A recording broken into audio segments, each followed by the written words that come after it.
Welcome, everybody, to another great CEO podcast. My name is Jim Schleckser. I'm your host. And today we have a phenomenal leader with us, Abhishek Agarwal, who is the president of Judge India. Welcome, Abhishek. How are you?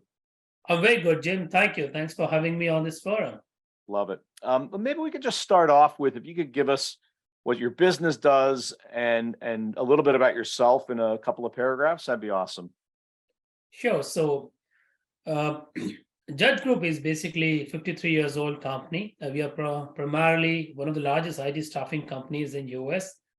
As I said, 53 years in the business. So we have traversed through, I would say, a lot of areas in between. While we are known as one of the largest IT staffing companies in US, we do work with some really, Fortune 100 clients in the space of healthcare and consulting as well, and then Judge Learning. So within Judge umbrella, we basically have end-to-end solutions as far as the professional services are concerned or IT consulting is concerned. For me, I basically, as you rightly said, I'm the president for Judge India and Global Delivery. The charter is to manage the international business and to get basically the work done, I would say, internationally for Judge, for different clients that we work for over here in US as well as in, let's say, out of US as well. Got it. I dreamed about being an international business guy when I was growing up. And, my 22nd trip to Japan, I said, maybe this is not the best. It's a lot of air miles, when you add it up, right? That's correct. That's correct. And it's far off. I mean, it takes around from Newark to New Delhi. It is like around 16 hours flight, direct flight. Yeah. You get your reading in and your email. Yeah. So, there are other staffing companies out there, including ones that have offshore and nearshore capability.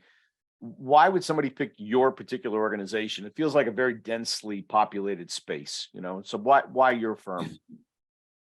So I would say, our USP would rotate around two major aspects. One is the quality and the timing. That's where we basically outpace our competitors. So we believe in quality. We just don't pick on anything.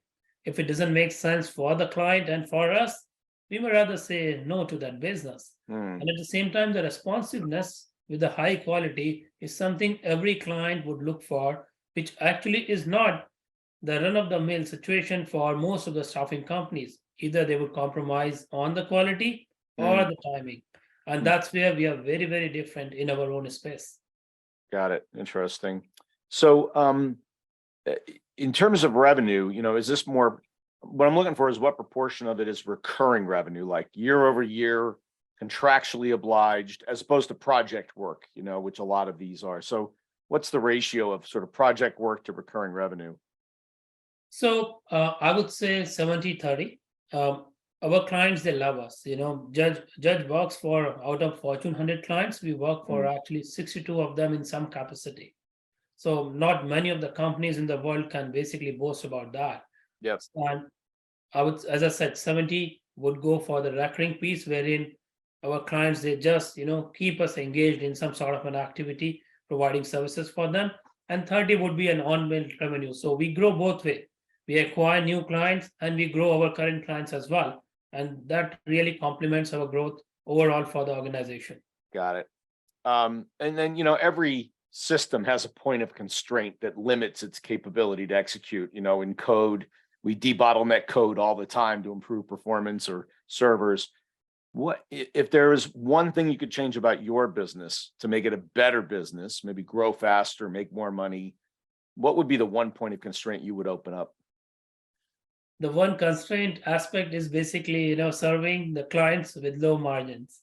We generally we generally don't work with the clients, wherein the margins are very, very less, and it doesn't help us and the clients because quality comes at a price, and at times it becomes a constraint for us. I've seen it personally, actually, a couple of times dealing with the clients wherein the margins are less. It's a value-oriented work, but the margins were less, and we just couldn't move forward because of low margins. So it limits who you're able to sell to. Absolutely. I mean, it limits us at times to really, not only knock on the door, but to enter, basically. Yeah. But I'm not, honest to gosh, Abhishek, I'm not sure you want those clients.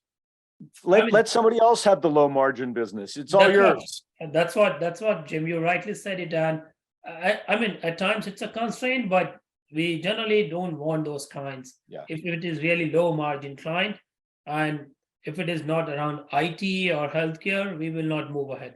Got it. The light Interesting. industrial staffing, that's something we don't do.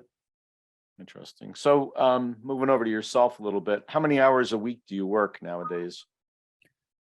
That's a great question, Jim. So basically, around I work around 48 hours by all good means, like 40 to 48 hours every week. Wow. Yeah. So on an average, around managing different teams, internationally, managing clients over here, like it comes out to around 40 to 48 hours. That's an excellent number. That's good time control. So you'll probably be responsive on this. To get to those kind of numbers, you have to be delegating actively to other people.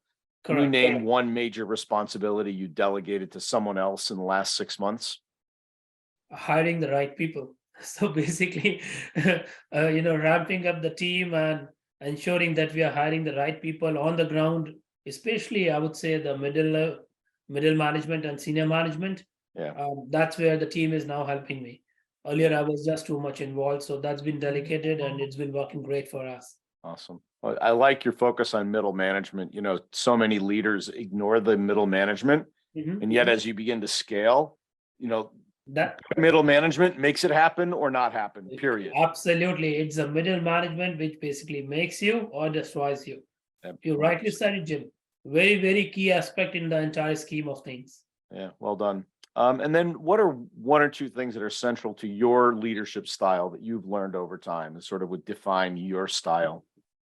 So, I've written a book as well, Jim. I'll not talk about that, but the name of the book is 3I, which basically 3I. Okay. Yeah. And we can buy it where? On Amazon? Amazon, you can buy it. It was one of the best sellers as well sometime back. Uh, so since you asked about the leadership aspects, I would say intent and integrity. Okay. So, and 3I is nothing, it's intent, integrity, and basically intelligence. But these two are the major aspects. Intent and integrity is something which defines my leadership style. I'm very transparent, Mm, I'm very honest as to what I do, what I really like my team to do, and what I really want to really deliver upon. So that comes and with full intent and honesty. And that's where I like most of the people to really go for that path as well. interesting. Phenomenal. And then just last question. What do you do for fun? Yeah, so I I love spending time with the family as and when I can, and then traveling, Mm. and then writing some blogs and articles, basically. That's it, not much. These three areas. No, phenomenal. Awesome. Abhishek, this was a great interview. I really wish you good luck. I love your sort of the hours you've got are right on point. Your leadership approach has a lot of merit, and I think you're going to do very well going forward. Thank you for your time. Jim, thank you. Thanks for your time as well. And it was great talking to you today, Jim. Absolutely.